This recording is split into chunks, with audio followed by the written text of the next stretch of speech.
സിനിമകളിൽ സജീവമായി ഏർപ്പെടുന്ന നടനാണ് വിശാൽ. കോവിഡ് സമയത്തും പ്രളയ സമയത്തും താരജാടകളൊന്നുമില്ലാതെയാണ് നടൻ ജനങ്ങൾക്ക് വേണ്ടി മുന്നിട്ടിറങ്ങിയിരുന്നത്.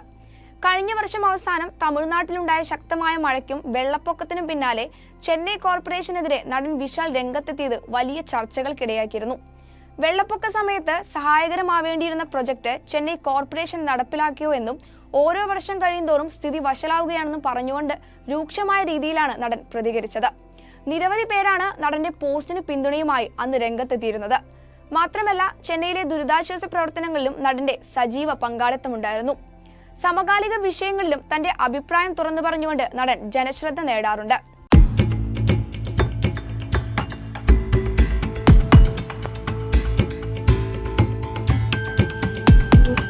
ഒരുപക്ഷെ നടൻ 2026 ലോക്സഭാ തെരഞ്ഞെടുപ്പാണ് ലക്ഷ്യം വെക്കുന്നതെങ്കിൽ സ്വാഭാവികമായും ഒരു ക്ലാഷിനുള്ള സാധ്യതയുണ്ട്.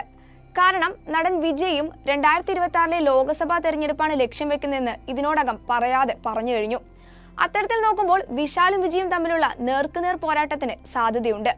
മാത്രമല്ല, വിജയ് രാഷ്ട്രീയത്തിൽ ഇറങ്ങുന്നതോടെ സിനിമ പൂർണ്ണമായും നിർത്തുമെന്നാണ് അറിയിച്ചിരിക്കുന്നത്. ഇത്രയും ആരാധകരുള്ള താരം സിനിമ അവസാനിപ്പിക്കുമ്പോൾ സിനിമാ മേഖലയെ അത് വലിയ തോതിൽ ബാധിക്കുമെന്നാണ് ഭൂരിഭാഗവും ഇതിനോടകം പറയുന്നത്.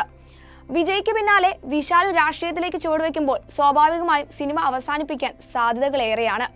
ഇക്കണക്കിന് പോയാൽ ടോളിവുഡിന് നടന്മാരില്ലാത്ത അവസ്ഥയായിരിക്കുമെന്നാണ് പരക്കെ പറച്ചിൽ. Entertainment desk, movie world media.